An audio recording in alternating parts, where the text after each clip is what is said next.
अस्सलाम वालेकुम वरहमतुल्लाहि वबरकातुहू व्ह्यूअर्स आणि आमचे कोलतारवाल्यासाठी मी त्यांची पुराणी याद ताजी करताय आहे, जिची दाखवत आहे ती बघा.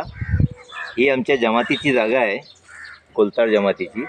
आणि ह्यो जो झाड आहे बोराचं झाड, ही मोप पुराणो आहे आणि यावर इतकी बोरा येतात की सगळी घेतात, सगळी खातात आणि काय पडतात म्हणजे खालती जमिनीवर पसरलेली असतात. आणि थोडा तुम्ही चालला एक 5 पाऊल की उर्दू शाळा येते, उर्दू स्कूल, जिल्हा परिषद उर्दू स्कूल. यातला तमाम कोलतारची पोरा शिकून गेलेली आहात मोठ्या मोठ्या जाग्यावर. ती ही मी याद ताजा करताय, ती तुम्ही ही बघून खुश व्हा आणि तुम्हाला बेस्ट फिलिंग येईल. माशाअल्लाह. सगळ्यात पहिली बात, ज्यांनी सबस्क्राईब नाही केला नाही त्यांनी माझं चॅनल सबस्क्राईब करा, कॉमेंट्स करा, लाईक करा, शेअर करा आणि सगळे व्हिडिओज एक एक करून जसं तुम्हाला टाईम मिळते बघत जावा. त्याचा मी तुम्हाला बोरा दाखवता, कशी बोरा पडलेली आहेत बघा. माशाअल्लाह. सगळ्यात पहिले ते किती जण असतात त्यांना कच्ची बोरा पण बेस पसंत येतात, खट्टी मिट्टी काय. आणि ही पिक्की आहेत, ही बघा.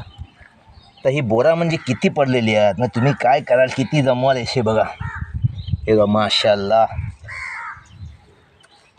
आणि स्कूलच्या टायमात काय लहान पोरं असतात, ती खट्टी काय आणि मिठी काय जी पण हे चेपत जायचा खायचंच काम करायचे. हे बघा तुम्हाला दाखवतो मी, करीबशी दाखवतो. या कोलतारवाल्यानं एक राजसी बात बोलू सांगता हा तुम्हाला. ही उर्दू शाळा आहे ना, त्याची पोरा जेव्हा पिशा पाण्याची सुट्टी व्हायची तेव्हा ह्या पर्यात यायची आणि ती झैला म्हणजे ही खाडी पण आहे. आणि त्यानंतर ही बोरा जमवायची, बोरा जमवून खात जायची आणि थोडासा लेट झाला की जनाबचे फटके खायला तयार असायची. बघा किती बोरा आहेत. ही मी हातात घेतलो आहे. हां, कच्ची, पक्की, खट्टी, मिठी. आणि हे बघा खालती पण हात.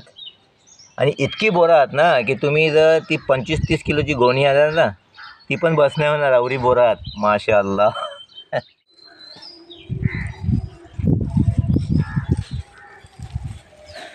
गाववाल्यानो या तुम्ही पण माझ्यासोबत टिपियाला बोरा.